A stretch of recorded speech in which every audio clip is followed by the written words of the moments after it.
May mga fan na hindi nagugustuhan ang ginagawa ni Vice Ganda kay Ann Curtis. Para sa kanila, suffer off ng eksena kapag pinipisikal ni Vice si Ann.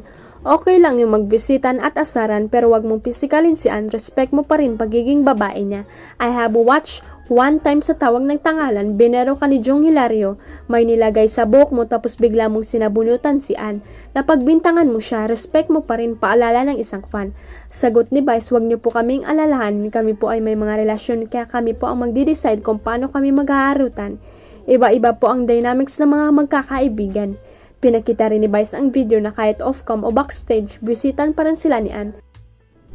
Bardagulan is the newest love language, dugtong na chika pa ni Vice. Pero hirit pa rin ng isang fan, hello Vice, pero syempre national TV kayo, may kaakibat na social responsibility kayo. Huwag nating gawing physical yan ang beruan kasi iisipin ng mga bata, okay lang yun. Sagot ulit ni Vice, ang programang ito ay rated PG.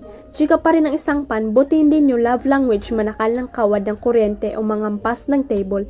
Reply ni Vice, hanggang sakala na po kami pero lot-lot ako kay Ann because I have Barbie arms. Diyos, sagot pa rin ni Vice.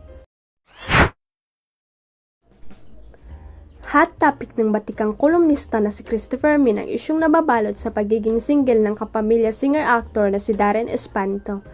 Magugunita na naging ulo ng mga balita ang puling pag-iit ni Darren sa isang panayam na wala siyang girlfriend at wala silang relasyon ng kapuso aktres at host na si Cassie Legaspi. Ang tanong tuloy ni Nanay Christy, bakit ginagawan ito ng kontrobersya, lalo na't wala namang inamin si Darren kahit nung umpisa pa. Bakit magkakaroon na ng mga issue sa pagitan ni Darren at ni Cassie? Ang unang tanong, umami na ba sila na naging magkarelasyon sila kahit nung nagpunta sila sa Amerika? Anong sabi nila? Tight as friends lang sila. Sabi ng veteran columnist sa latest episode ng Christopher Minute. Patuloy niya wala namang umamin sa kanila na magkarelasyon sila kaya ngayon na sinabi ni Darren na wala siyang girlfriend, anong issue? Dagdag naman ang kasama ni Nay Christy na si Romel Chica. Tsaka hindi pa ba tayo maging masaya na sinabi mismo ng tao na single?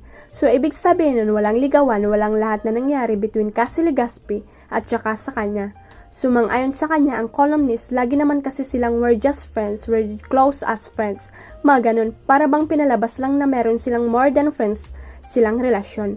Pero kita mo nga na wala naman pala, diba? Yan ang hirap eh. Sabi ng iba, aamin lang kapag hiwalay na. Diba laging ganun, umaamin na kapag hiwalay na. Saad pa niya. Huwag kalimutang i-click ang subscribe button at i-ring ang notification bell para sa latest at legit chika update.